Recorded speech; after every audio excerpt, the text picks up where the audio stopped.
us now as we discover the programs and the people of literacy volunteers of Southbridge, Sturbridge, and Charlton.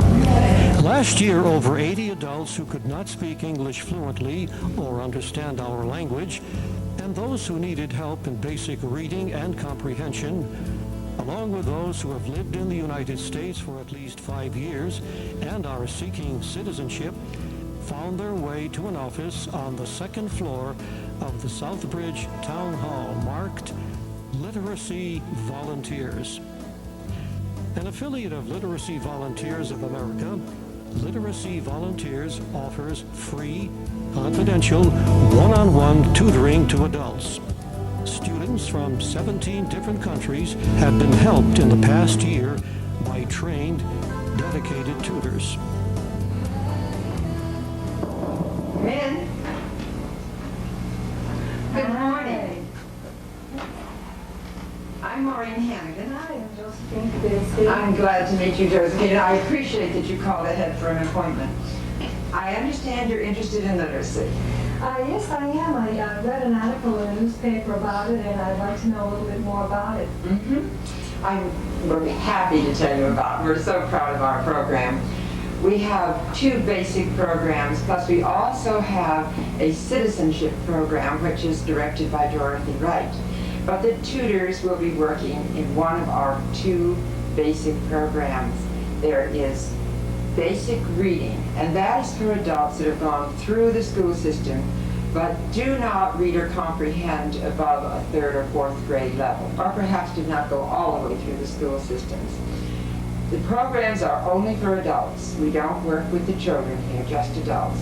And there is no charge. We are a United Way affiliate, so there is no charge for the tutors for taking the training, and there is no charge to the students. We're very grateful to the United Way and to a very fine grant that we have from the Wells Foundation.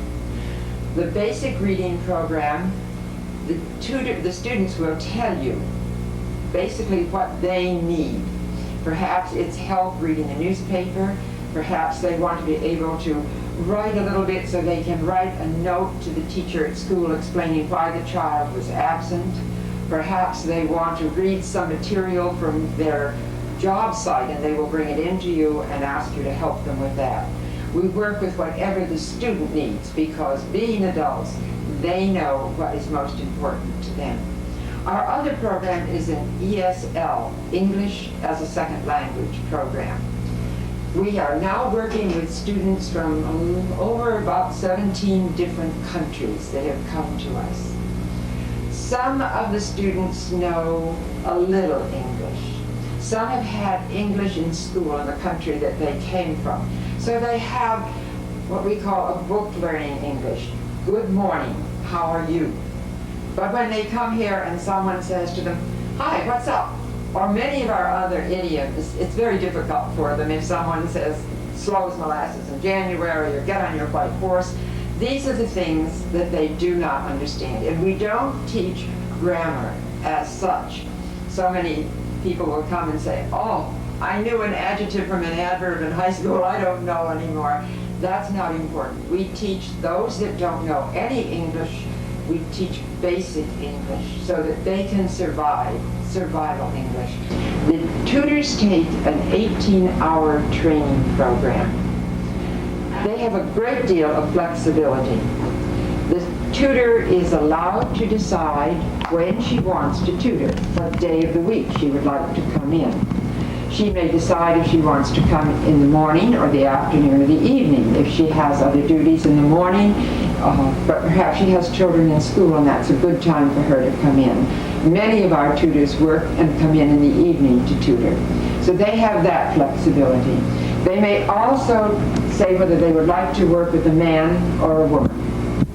And sometimes, not always, but sometimes we can even let them say that they would like a student from a certain country. However, we do not ask a student and tutor to work in a language that they are both familiar with, because it's too easy then for them to be suddenly talking in this other language instead of in English. So we ask them to do all the classes in English. And again, we ask the student what they need. What is the most important thing for them? Are they working? And if they are not working, we are very proud of the record we have of helping the people to learn English and to find positions that they are interested in. And most of our students at the end of their tutoring do find work. We do not encourage tutors to tutor in their home. We ask them to tutor in a public area, and there are many satellite places where they can tutor in addition to the town hall. But there are exceptions to that rule. Sometimes a tutor and a student will work together for a long time. They become more than tutor and students. They become friends. And so sometimes they will go to a home. We have one tutor who said to me, I have learned so much, and every tutor will tell me that. I have learned so much from my student. And this tutor said, I can no longer call it tutor-student. I call it tutor and tutoree. And that's the kind of atmosphere that we have here, and we're very proud of it. And how much time does a tutor spend with a student on a weekly basis? We ask a tutor to spend between an hour and 2 hours, depending on the student. If her student does not know any English at all, we find that an hour, it's so easy for the tutor. I have, but it's very, very concentrated for the student. So we will say if the student is advanced, you might want to spend an hour and a half or 2 hours. If it's a beginning student, we ask you not to do more than an hour until they're a little familiar. We also suggest that you do not always have to do it at a desk in a very concentrated way. Many of our tutors will take their students out into the community, perhaps go to the grocery store if the student is in need of buying groceries, perhaps going through the YMCA to see facilities that are available to them there, or else just going out and having a cup of coffee together. But whatever they do, always, always the language is English. Could a student have more than one tutor? Sometimes that happens. If the student has progressed, say it's an ESL, an English as a second language student, and they are now verbally capable of finding and doing the things that they wish to do, they might then want to start reading more, writing more, and the tutor would come and mention that to me. If that tutor had not been trained in both areas, we would then transfer that student over to a basic reading, writing tutor. And you would enjoy working with us. So we would love to have you, Josephine. Would you like me to give you an application and you might take it along home with you, think about it a little bit, and fill it out and bring it back to us? Sure, I'd like that. We would love to have you do this. Let me give you an application. Look it over, it explains everything to you, and we will hope to have you come back and join with us. Okay, well, thank you for your time. You're very welcome, and thank you, Josephine, for coming Okay, in. nice to meet you. Bye-bye now. New, updated, easily understood workbooks are always available as publishers are more and more aware of the need for current, updated, and interesting material with basic, simple vocabulary to encourage new English as a second language and basic reading adults. Tutor and students meet weekly for an hour or two. They work together on the area the student feels is most needed. For some, it is survival English. For some, the understanding of our idioms, or being able to read mail or the manual where they work. While most meetings are in a study area, often the tutor and student will visit grocery stores, YMCA, churches, or share a cup of coffee at a local shop. In all these situations, the students speak only in English. For several years, Dorothy Wright has prepared students to take the citizenship exam and has guided them in preparing forms that are necessary. Dorothy takes great pride in knowing that every one of her students has successfully passed the exam, usually taken in Worcester. Good evening. I'm Dorothy Wright. For the next 10 to 12 weeks, I'll be your citizenship instructor. I have prepared for you some materials, and from time to time, we'll have homework, but I'd like to go over some material with you this evening to let you know what the requirements are for you to be in this class and for your citizenship. First, you must be 18 years old. You will have a permanent residence of the United States for 5 years and have a residency card. Now, some people think of this as the green card, but actually it is not green. Or you have been a permanent lawful residence for 3 years. If you're married to a United States citizen, then your residency requirement is only 3 years. And you must also agree that you will continue to be married to that United States citizen while you're taking, before you take your interview. You have resided in the region of the United States in which you plan to apply for citizenship for a minimum of 3 months. And you are the lawful resident, you might be the lawful residence of a child of the United States citizen parents. Children under the age of 18 automatically become a citizen when their parents are naturalized. And you may have served in the military, and that also qualifies you. Now, one of the requirements for citizenship is that you also have good moral character. And what do we mean by good moral character?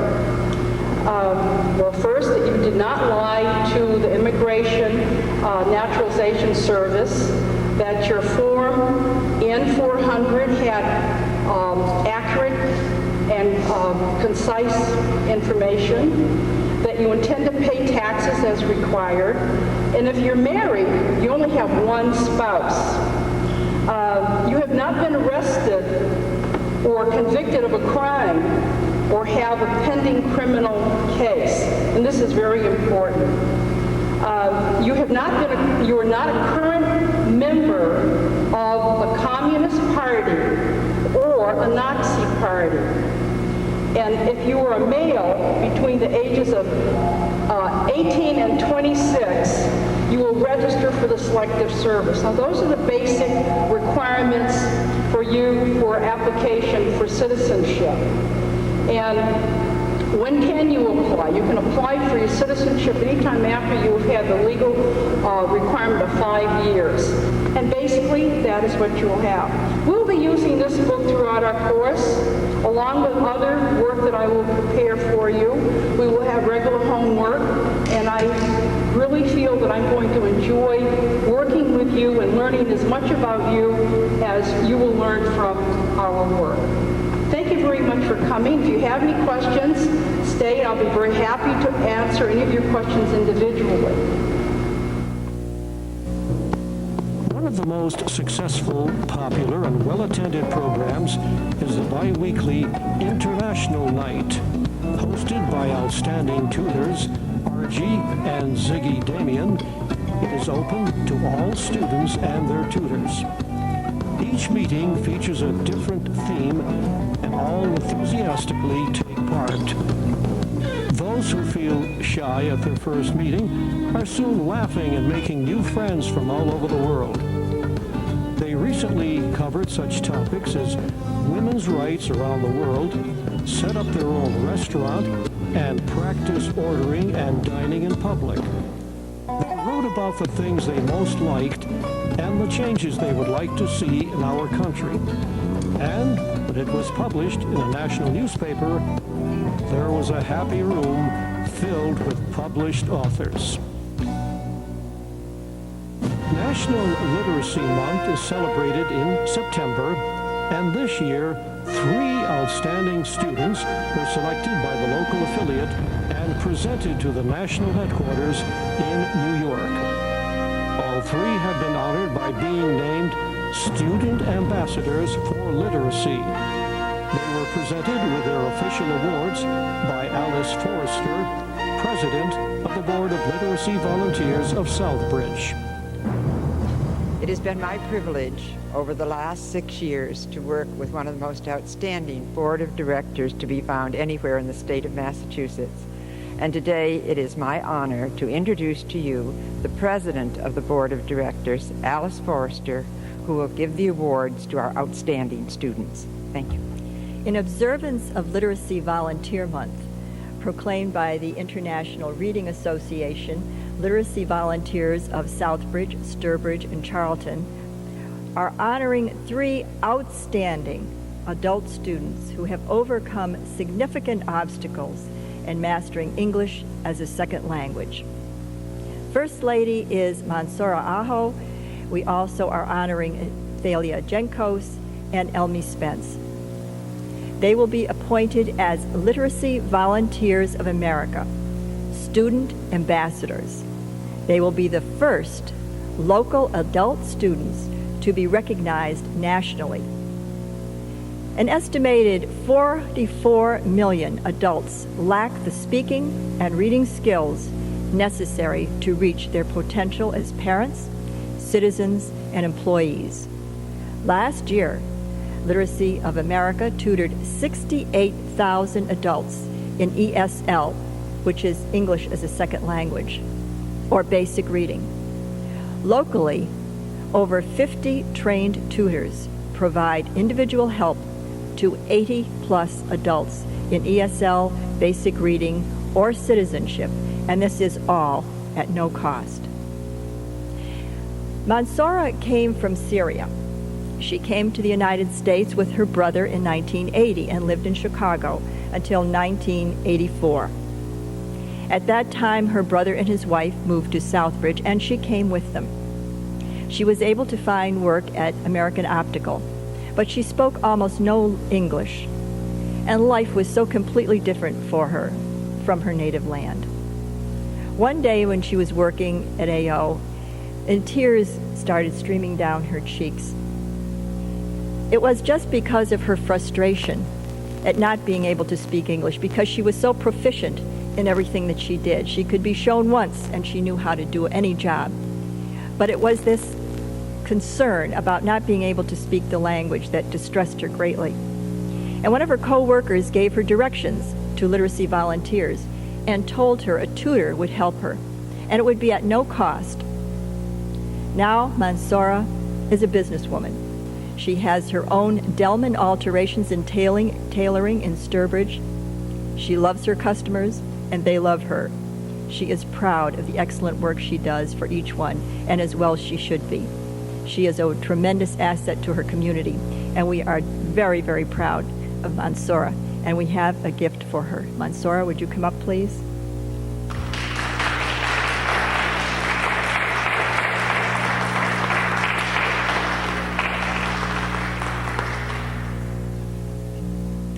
Elmi Spence was born and educated in Puerto Rico.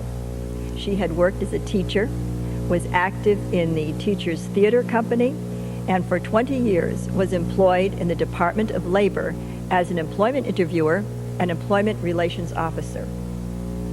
Then her child was born, a daughter who required special needs. And so this forced Elmi to start researching all the services which might be available for her daughter in Puerto Rico. She realized, as time passed, that the intense help needed by her child could only be found in the United States. Unfortunately, this was a move her husband did not support and ultimately resulted in the dissolution of the marriage. So Elmi, as a single mother, made a list of all the goals that were of primary importance. First, she must return to the United States for help for her daughter. She must learn to speak a new language. She must place her son in school, and she must quickly find work for herself and be self-supporting and able to buy a home. And above all, to get her through this difficult time, her strong faith helped her in every decision. In 1986, she started her new life in Southbridge as an outreach worker for the Spanish community and sought help from literacy volunteers. By 1987, she had worked out a budget that allowed her to buy a home. And it was not easy. There were many, many hard years. But she met them with fortitude and her ever-present optimism.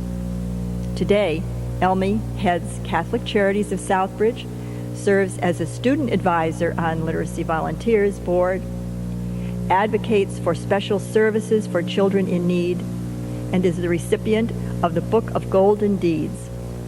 She is also the author of an autobiography on her life, which is now being published in Puerto Rico and will be translated in English next year. It's my pleasure to give this award to Elmy Spence.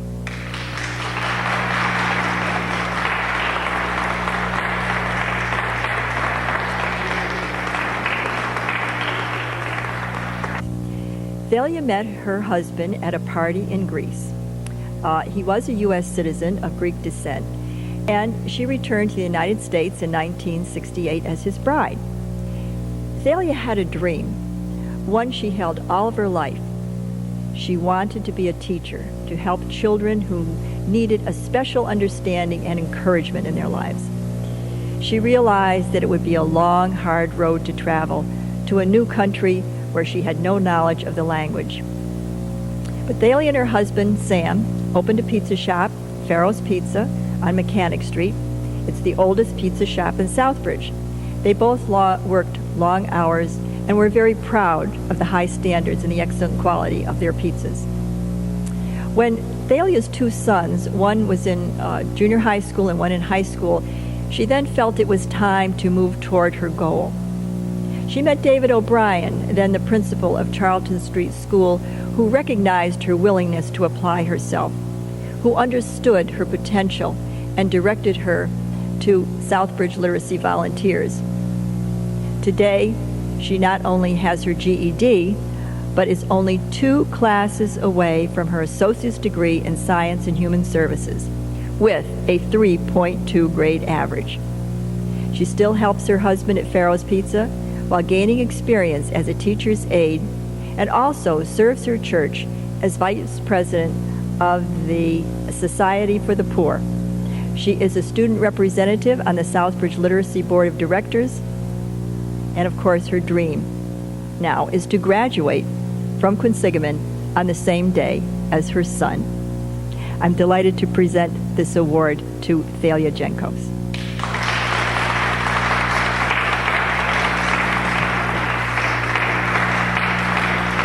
It is with pride in a proven record of help to their neighbors that Literacy Volunteers thanks the local United Way and the Wells Foundation for their continued support and invites those who would tutor and those who need help to join with the 80-plus tutors and adult students from so many countries by making an appointment with Maureen Hannigan at area code 508-764-5426 at the Town Hall on Elm Street in Southbridge.